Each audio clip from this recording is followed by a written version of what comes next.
आज हम देखेंगे डाइजेस्टिव सिस्टम के बारे में। डाइजेस्टिव सिस्टम भी बाकी जो सिस्टम है उनकी तरह बहुत ही इंपॉर्टेंट सिस्टम है। इसमें से भी लगभग 5 से 10 मार्क्स के जो क्वेश्चंस हैं वो हमेशा एग्जाम में पूछे जाते हैं। अब इसमें हर पार्ट को आपको एक अलग अलग पढ़ना पड़ेगा। यहाँ पर हर पार्ट की एक अलग मॉर्फोलॉजी है, अलग एनाटॉमी फिजियोलॉजी है। यहाँ पर ब्लड सप्लाई अलग है, नर्व सप्लाई अलग है। तो स्टार्ट करते हैं हम डाइजेस्टिव सिस्टम के बारे में। अब देखिए डाइजेस्टिव सिस्टम जो है, जो फर्स्ट स्लाइड आप देख रहे हैं, आपको यहाँ पर दो चीजें सामने नजर आ रही होगी। ओवरव्यू दिया हुआ है, major organs and accessory organs. अब अगर आप यहाँ पर मेजर ऑर्गन्स में देखेंगे तो mouth, oesophagus, stomach, small intestine, large intestine आपको मिलेगी। ये क्या है? मेजर ऑर्गन्स है, मतलब बड़े ऑर्गन्स हैं जिनके बगैर डाइजेशन संभव नहीं है। अब एसेसरी ऑर्गन्स में क्या है? लीवर है, गाल ब्लैडर है और पैंक्रियाज। लीवर भी हेल्प करता है डाइजेशन में, गाल ब्लैडर भी करता है और पैंक्रियाज भी करता है। अब कैसे डाइजेशन करता है वो हम आगे देखेंगे। देखिए आप next slide. Human digestive system, the process of reducing food into smaller molecules that can be absorbed into the body. देखिए डाइजेस्टिव सिस्टम में मैंने भी पहले कई बार ये कॉन्सेप्ट क्लियर किया है आप लोगों के सामने कि जो लार्ज मॉलिक्यूल्स हैं, जैसे अगर आप एक्सक्रिएटरी सिस्टम में ग्लोमेरुलस फिल्ट्रेशन की अगर आप बात करें, यूरिन फॉर्मेशन की अगर बात करेंगे आप लोग, मैंने बताया भी आपको, वीडियो भी सेंड की है आपको, उसमें अगर आप देखेंगे तो लार्ज मॉलिक्यूल्स हैं वो कभी भी फिल्टर्स नहीं होते हैं। हमेशा कौन फिल्टर्स होते हैं? स्मॉल जो मॉलिक्यूल्स हैं वही फिल्टर होते हैं। तो यहाँ पर जब तक लार्ज मॉलिक्यूल को स्मॉल मॉलिक्यूल में कन्वर्ट नहीं किया जाएगा, जितने भी लार्ज मॉलिक्यूल्स हैं उनको स्मॉल मॉलिक्यूल्स में कन्वर्ट करना पड़ेगा। कन्वर्ट करने के बाद ही उनका डाइजेशन इजी वे में हो पाएगा। ऐसा क्यों? क्योंकि अगर आप लेयर्स की स्टडी करेंगे, आगे लेयर्स आएगी इसके अंदर, स्मॉल इंटेस्टाइन की, लार्ज इंटेस्टाइन की, स्टोमक की, तो उसमें अगर आप देखेंगे तो जो इंटेस्टाइन की जो वॉल्स वगैरह हैं उनमें सीलिया होते हैं, और जो सीलियाज वगैरह होते हैं वो स्मॉल मॉलिक्यूल्स को ही अब्सॉर्ब कर सकते हैं, लार्ज मॉलिक्यूल को अब्सॉर्ब नहीं कर सकते। तो डाइजेशन क्या है? डाइजेशन की डेफिनेशन क्या है? The process of reducing food into smaller molecules that can be absorbed into the body. उन छोटे छोटे टुकड़ों में उनको तोड़ना ताकि शरीर उनको अवशोषित कर सके, ये है डाइजेशन। वापस वही चीजें दी हुई है, मेजर ऑर्गन्स दिए हुए हैं और एसेसरी ऑर्गन्स दिए हुए हैं। अब मेजर ऑर्गन्स में हम लोग सबसे पहले देखते हैं द माउथ। माउथ के बारे में हम लोग स्टडी करते हैं भाई माउथ क्या है। The first part of the digestive system, पहला भाग है। The entry point of food, entry point है फूड का। Structure in the mouth that adds digestion. अब माउथ के अंदर और क्या क्या स्ट्रक्चर्स होते हैं या फिर वो क्या क्या काम करता है जिसकी वजह से इसको डाइजेशन का मेन पार्ट बोला गया है। सबसे पहले आता है इसके अंदर टीथ। टीथ क्या करते हैं? कट करते हैं भोजन को, टीयर करते हैं, क्रश करते हैं और ग्रिंड करते हैं, उसको ग्राइंड करते हैं। अब एक और चीज आती है इसके अंदर, माउथ के अंदर salivary glands produce and secrete saliva into the oral cavity. Produce बनाना और सीक्रेट सिक्रेशन करना, ये दोनों चीजें कौन करता है? स्लेवरी ग्लैंड्स करती है। कहाँ करती है? माउथ के अंदर करती है। अब देखिए सलाइवा के बारे में दिया हुआ है, मोस्टन द फूड, फूड को मोस्ट करना, फूड के साथ में पानी को मिक्स करना। कंटेंस एंजाइम, इसके अंदर एंजाइम्स होते हैं। कौन से? जैसे कि टाइलिन और सलेवरी माइलेज। ये एंजाइम्स कहाँ होते हैं? सलाइवा में होते हैं। Begin digestion of starch into smaller polysaccharide. जब भी खाना खाते हैं तो डाइजेशन का जो स्टार्ट होता है वो स्टार्च से स्टार्ट होता है और एंड कहाँ पर होता है? स्मॉलर पॉलीसेकेराइड्स तक, यहाँ पर डाइजेशन तक होता है। फंक्शन क्या क्या है? मैकेनिकल डाइजेशन करता है, increasing surface area for faster chemical digestion. Surface area को बड़ा करना, जो अवशोषण क्षमता है वो कब बढ़ेगी? जब सरफेस जो एरिया है वो ज्यादा बड़ा होगा। अब है इसोफेगस के बारे में। A tube connecting the mouth to the stomach, mouth से लगाकर स्टोमक तक एक नली होती है जिसको इसोफेगस नाम दिया गया है। Running through the thoracic cavity, thoracic cavity से जुड़ी हुई रहती है, उसे होकर गुजरती है। लोकेशन क्या है? लाइज बिहाइंड विंड पाइप, किसके पीछे? ट्रेकिया के पीछे। The trachea has an epiglottis, trachea के पास में एक पार्ट होता है जिसको कहा गया है एपिग्लोटिस। एपिग्लोटिस के बारे में मैंने पहले भी बताया था आपको लास्ट वीडियो के अंदर कि एपिग्लोटिस जो है वो है कोर्टिजिनस स्ट्रक्चर होता है, जो कि कोर्टिलियस से मिलकर बना हुआ होता है। जब भी खाना खाते हैं तो एक फ्लैप होता है, फ्लैप की तरह जैसे ही खाना जो है अंदर, ताकि आपके रेस्पिरेटरी ट्रैक्ट में ना जा पाए, ये बंद हो जाता है। जैसे ही आप सांस लेते हैं ये ओपन हो जाता है, एक तरीके से ढक्कन का काम करता है। The trachea has an epiglottis preventing food from entering the windpipe, the ओए लिखा हुआ है, moving the food to the oesophagus while swallowing। आगे आप देखिए, स्ट्रक्चर को ध्यान से देखिए। आप यहाँ पर बता रखा है पेरिस्टाल्टिक जो मूवमेंट होती है, पेरिस्टाल्टिक मूवमेंट किस तरीके से होती है। देखिए आपको यहाँ पर दो डायग्राम्स नजर आ रहे हैं, 1 नंबर और 2 नंबर। ये है आपकी इंटेस्टाइन, इंटेस्टाइन या फिर इसोफेगस। अब इंटेस्टाइन के, अगर आप इसको इंटेस्टाइन मान के चलें तो आप देखिए पेरिस्टाल्टिक मूवमेंट को समझने के लिए यहाँ पर डायग्राम्स के थ्रू एक्सप्लेन किया हुआ है।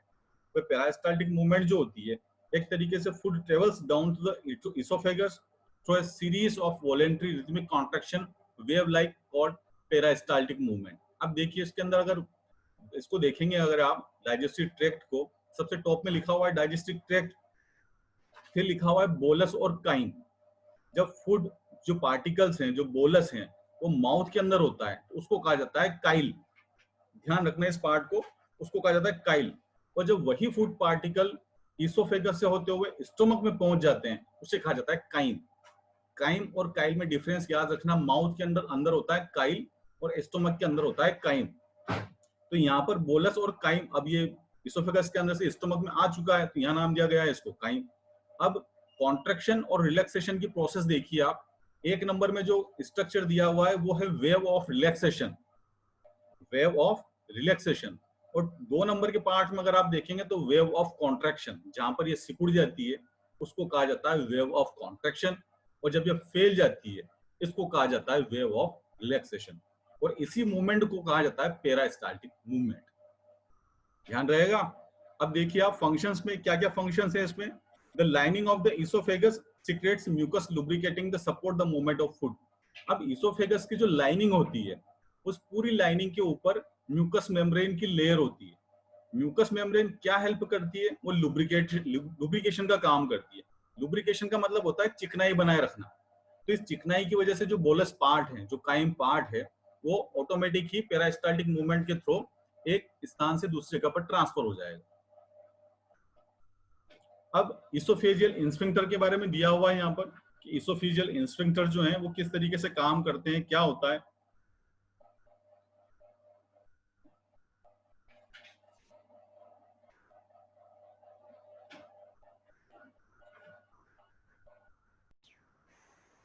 अब देखिए आप इसोफेजियल इंस्फिंक्टर, इसोफेजियल इंस्फिंक्टर के बारे में मैंने पहले भी बताया है आपको, स्पेशली इंस्फिंक्टर मसल्स के बारे में मैं आपको बता चुका हूँ तो भाई इंस्फिंक्टर मसल्स क्या करती है, जैसे मैंने आपको कार्डियोवैस्कुलर में भी बताया है।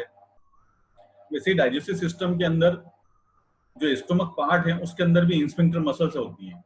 आप डायग्राम्स में देख सकते हैं, लोअर इसोफेजियल इंस्फिंक्टर, जियोडिनम है और पाइलोरिक इंस्फिंक्टर है। अब इसोफेगस पार्ट भी यहाँ पर दिया हुआ है। अब इंस्फिंक्टर का स्टोमक के अंदर क्या रोल है। भाई इंस्फिंक्टर मसल्स जो हैं स्टोमक के अंदर, इंस्फिंक्टर्स जो वॉल होते हैं, जो मसल्स होती है, वो जो एचसीएल सीक्रेट होता है स्टोमक के अंदर, स्टोमक के अंदर जो एचसीएल सीक्रेट होता है हाइड्रोक्लोरिक एसिड, उसको बैक फ्लो में इसोफेगस में जाने से रोकने का काम करती है। क्या काम करती है, स्टोमक के अंदर एचसीएल का जब सिक्रेशन होता है तो इस सिक्रेशन को वापस इसोफेगस में जाने से रोकने का काम करती है इंस्फिंक्टर मसल्स। अब स्टोमक के अंदर एंजाइम्स कौन कौन से होते हैं। एक तो होता है इसके अंदर एसिडिक एनवायरनमेंट, इसका जो वातावरण होता है वो एसिडिक होता है। अब एचसीएल का सिक्रेशन होता है हाइड्रोक्लोरिक एसिड का। Kill any microbes that are found in the bolus. अगर बोलस के अंदर कोई भी माइक्रोब्स हैं, कोई भी फॉरेन पार्टिकल है, तो उसको डिस्ट्रॉय करने का काम कौन करेगा, एचसीएल करेगा। क्रिएटिंग ए पीएच ऑफ 2, जब पीएच 2 हो जाएगा तो ऑटोमेटिकली बोलस के अंदर कोई भी फॉरेन पार्टिकल्स हैं तो वो डिस्ट्रॉय हो जाएगा। Mucus prevents the stomach from digesting itself. अब स्टोमक के आसपास एक लेयर होती है जो कि म्यूकस मेम्ब्रेन होती है। अगर ये म्यूकस मेम्ब्रेन क्या हेल्प करती है, ये म्यूकस मेम्ब्रेन हेल्प करती है स्टोमक को खुद को डाइजेस्ट होने से बचाती है। अब इसके अंदर पेप्सिन का एक सिक्रेशन होता है, पेप्सिन और एचसीएल दोनों का सिक्रेशन होता है। अब पेप्सिन सिक्रेशन में क्या होता है, responsible for initiating the breakdown of protein in food. अगर फूड के अंदर अगर प्रोटीन है तो पेप्सिडोजन क्या करेगा, उस प्रोटीन का ब्रेकडाउन करेगा। Hydrolyse protein to yield polypeptides, protein को हाइड्रोलाइज करेगा ताकि वो पॉलीपेप्टाइड में कन्वर्ट हो सके। अब यहाँ पर पॉलीपेप्टाइड क्या है, स्मॉल मॉलिक्यूल्स हैं, इजी वे में डाइजेस्ट हो जाएंगे, इसलिए इनको यहाँ पर ब्रेक डाउन करना जरूरी है। पीएच इज 2, यहाँ पर जो पीएच है पोटेंशियल ऑफ हाइड्रोजन आयंस का वो 2 होता है। The enzyme from the salivary gland stops breaking down carbohydrates, यहाँ पर जो भी एंजाइम्स वगैरह हैं अब कार्बोहाइड्रेट्स को ब्रेक करना यहाँ पर बंद कर देते हैं। वापस पाइलोरिक स्फिंक्टर के बारे में दिया हुआ है, chyme moves from the stomach to the small intestine. अब जो काइम पार्ट है वो यहाँ से मूव होके कहाँ पर जाएगा, स्मॉल इंटेस्टाइन के अंदर। स्मॉल इंटेस्टाइन के अंदर जैसे ही जाएगा तो क्या होगा, it pass through a muscular ringed sphincter called the pyloric sphincter. ये मैंने आपको पाइलोरिक स्फिंक्टर के बारे में पहले भी बताया है कि पाइलोरिक स्फिंक्टर स्टमक के अंदर क्या काम कर रहा है, स्टमक से इसोफेगस के अंदर एचसीएल को जाने से रोक रहा है, और नीचे वाली जो स्फिंक्टर है वो क्या कर रही है, उसको पुश कर रही है कहां पर, स्मॉल इंटेस्टाइन के अंदर। नेक्स्ट देखिए आप, stomach does not digest itself. Why? Stomach जो है वो खुद को डाइजेस्ट नहीं कर पाता, उसका क्या कारण है? इसके अंदर एक प्रोटेक्टिव मैकेनिज्म है। इससे पहले भी मैं आपको एक सेंटेंस बता चुका हूं कि जो स्टमक है, स्टमक की जो इनर लेयर्स होती है उसमें म्यूकस मेम्ब्रेन होती है, और म्यूकस मेम्ब्रेन स्टमक को खुद स्वयं को डाइजेस्ट होने से बचाती है। अब इसके अंदर 3 प्रोटेक्टिव मैकेनिज्म बता रखे हैं। 3 प्रोटेक्टिव मैकेनिज्म कौन कौन से? फर्स्ट वाला क्या है, देखिए इसके अंदर आप, first the stomach only secret small amount of gastric juice until food is present. जब तक खाना स्टमक के अंदर है तब तक ही बहुत ही लिटिल अमाउंट के अंदर स्टमक जो है एचसीएल का सिक्रेशन करता है।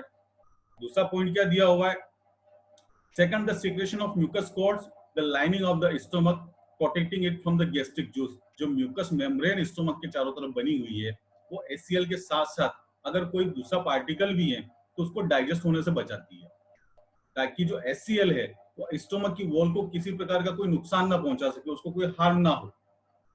तीसरा पॉइंट क्या दिया हुआ है, the third mechanism is the digestive enzyme pepsin is secreted in an inactive protein called pepsinogen. जब पेप्सिनोजन स्टमक के अंदर सीक्रेट होता है तो एक तरीके से इनएक्टिव होता है। पेप्सिनोजन का मेन काम क्या है, प्रोटीन का ब्रेकडाउन। अब प्रोटीन का अगर ब्रेकडाउन करना है तो पेप्सिनोजन को किस में कन्वर्ट होना पड़ेगा, पेप्सिन में।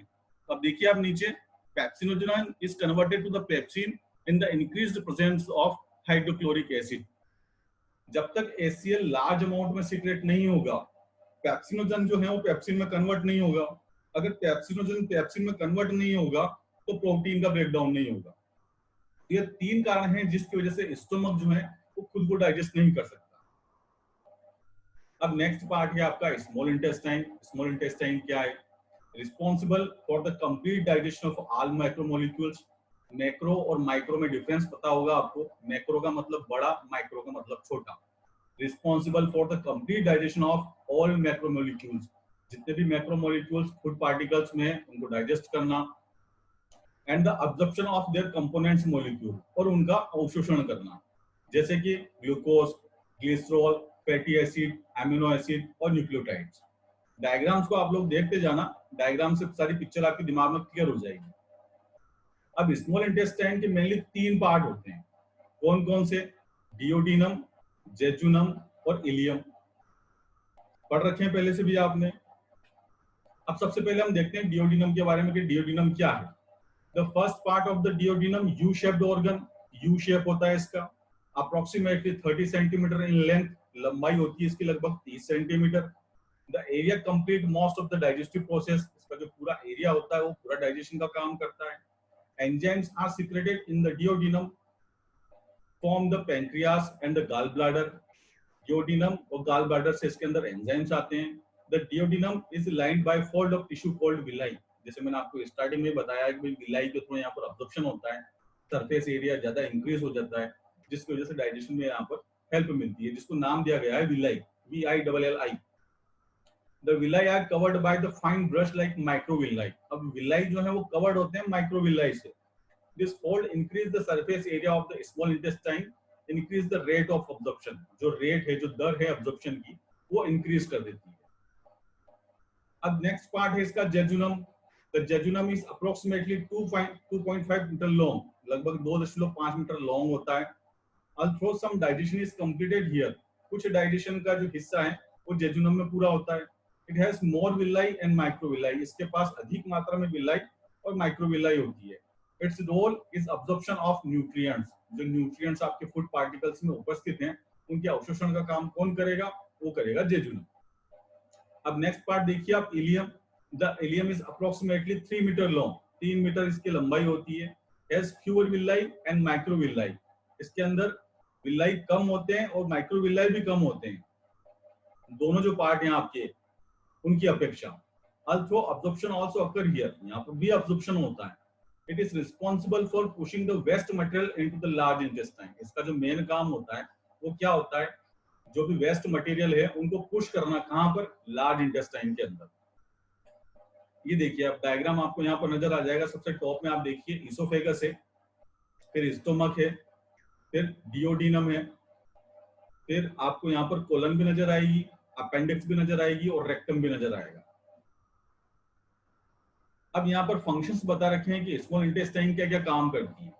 आप देखिए फर्स्ट पॉइंट देखिए, इसके अंदर 90% of the digestion and absorption of food occurs. यहाँ पर लगभग 90% फूड का जो अवशोषण है या फिर उसका जो डाइजेशन है वो स्मॉल इंटेस्टाइन में हो जाता है. Other 10% taking place in the stomach and large intestine. बाकी जो बचा हुआ 10% का जो हिस्सा है वो आपकी स्टोमक में या फिर लार्ज इंटेस्टाइन में होता है. The main function of the small intestine is absorption of nutrients and minerals from food. एक तो मिनरल्स का और जितने भी वाटर सब्सटेंसेस हैं बॉडी के लिए उन सभी का अवशोषण करना और उनका डाइजेशन करना, ये स्मॉल इंटेस्टाइन का मेन काम है. अब डाइजेशन ऑफ प्रोटीन लिखा हुआ है. Protein, peptides and amino acids are act upon by enzymes such as trypsin and chymotrypsin. यहाँ पर ट्रिप्सिन और काइमोट्रिप्सिन जो एंजाइम्स हैं वो यहाँ पर प्रोटीन का डाइजेशन करते हैं.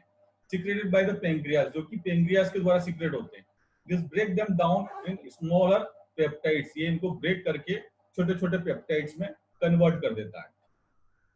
अब यहाँ पर डाइजेशन ऑफ लिपिड्स हैं. डाइजेशन ऑफ लिपिड्स देखिए आप. Enzymes like lipase secreted from the pancreas act and affects and lipids in the diet. It means जितना भी डाइजेशन है आपका, चाहे वो फैट हो, प्रोटीन हो, कार्बोहाइड्रेट्स हो, इन सभी का जो डाइजेशन है वो आपकी स्मॉल इंटेस्टाइन ही करेगी. डाइजेशन प्लस अब्जॉर्प्शन, ये दोनों चीजें स्मॉल इंटेस्टाइन करेगी. अब अब्जॉर्प्शन जो है इसके अंदर किस तरीके से होता है?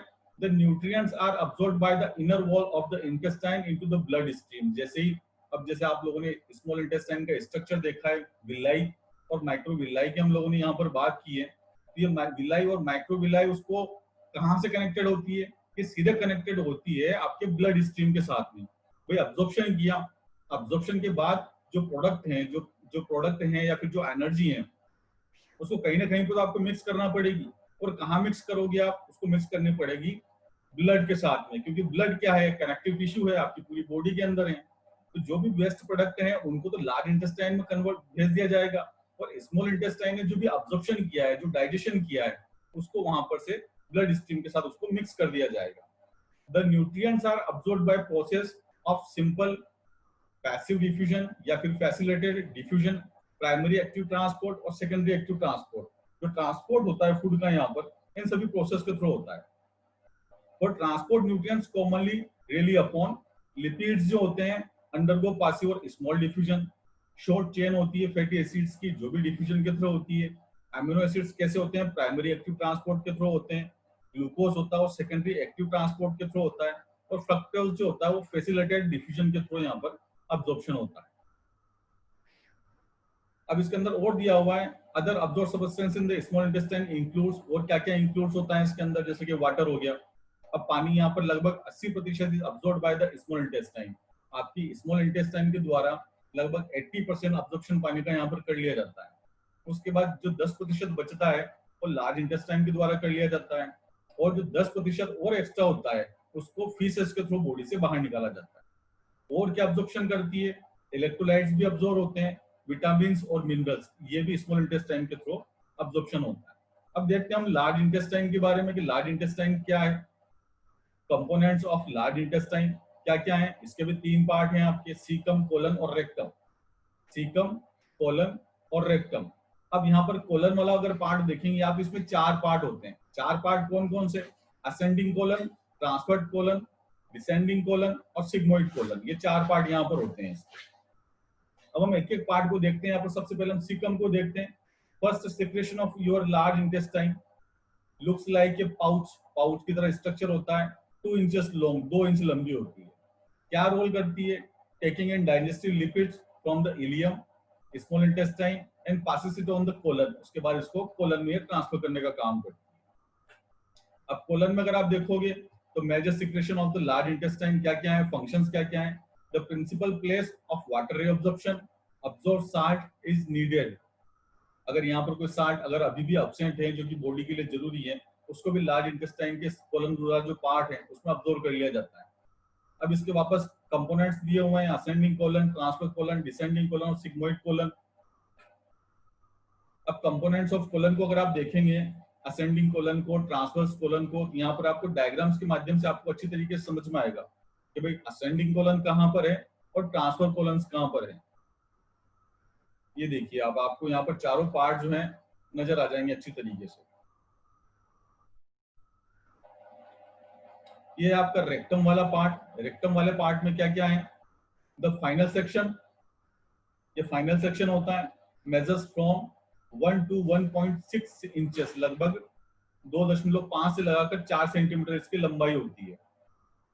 Left over waste collects there expanding the rectum impeded through anus. बहुत इजी है, आप पढ़ेंगे तो आपको याद हो जाएगा अच्छी तरीके से। अब लार्ज इंटेस्टाइन की क्या क्या फंक्शंस हैं? Absorb water, absorb vitamin, water का भी अब्जॉर्प्शन करना और विटामिन का भी अब्जॉर्प्शन करना। कई बार जो कुछ फूड पार्टिकल्स हैं जो कि बॉडी के लिए जरूरी हैं, वो कई किसी कारण की वजह से लार्ज इंटेस्टाइन में आ जाते हैं, तो लार्ज इंटेस्टाइन में जो पार्ट है उसका, वो वापस उस पानी को भी, अतिरिक्त पानी को भी और विटामिन को अवशोषित कर लेता है।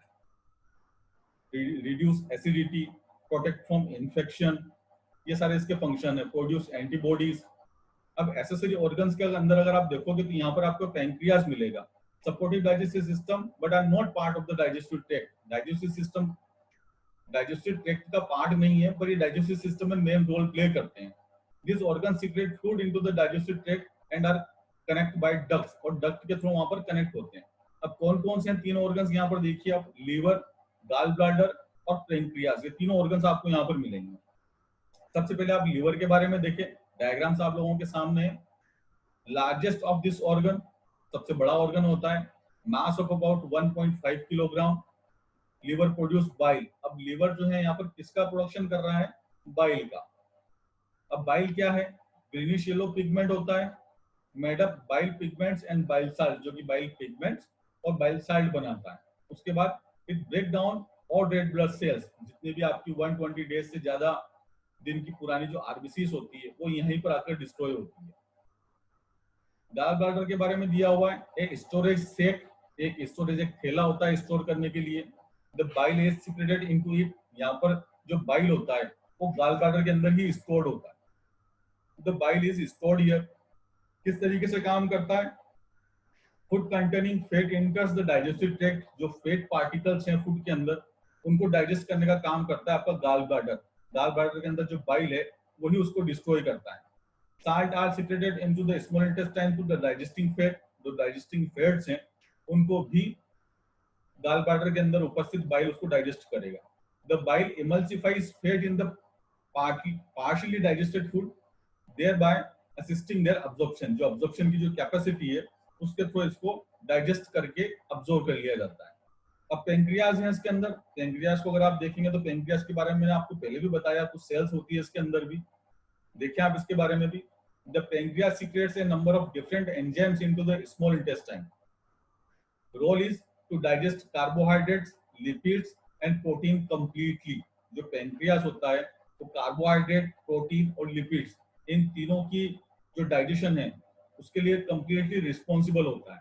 It also secrete bicarbonate ions. ये बाइकार्बोनेट आयंस का भी सिक्रेशन करता है। क्या रोल होता है इसका? Neutralise the HCl from the stomach, stomach के अंदर हाइड्रोक्लोरिक एसिड को न्यूट्रल करना। Change the pH of small intestine to a pH of 8, उसका पीएच चेंज करके हाइड्रोक्लोरिक एसिड को स्टोमक के अंदर न्यूट्रल, कंप्लीटली न्यूट्रल करना। ये काम होता है पेंक्रियाज का. The pancreas will secret about 1 litre of pancreatic fluids per day. लगभग 1 लीटर पेंक्रियाटिक जो फ्लूइड होता है वो पेंक्रियाज के द्वारा सीक्रेट किया जाता है. ये है आपका पूरा डाइजेस्टिव सिस्टम. डाइजेस्टिव सिस्टम को आप सभी पार्ट की जो मॉर्फोलॉजी है वो आपको पहले देखना पड़ेगी, भाई कौन से ऑर्गन की कहाँ पर लोकेशन है, मेन प्राइमरी ऑर्गन्स कौन कौन से हैं, एक्सेसरी ऑर्गन्स कौन कौन से हैं, किस तरीके से कार्बोहाइड्रेट, प्रोटीन और इसकी लिपिड्स का यहाँ पर डाइजेशन हो रहा है, किस तरीके से यहाँ पर अब्जॉर्प्शन हो रहा है, स्मॉल इंटेस्टाइन की लेंथ कितनी है, लार्ज इंटेस्टाइन की लेंथ कितनी है, सब कुछ यहाँ इस नोट्स के बारे में लिखा हुआ है. तो आप कोशिश करें इसको वापस पढ़ने की, समझने की, आपको इजी वे में पूरा समझ में आ जाएगा. Thank you.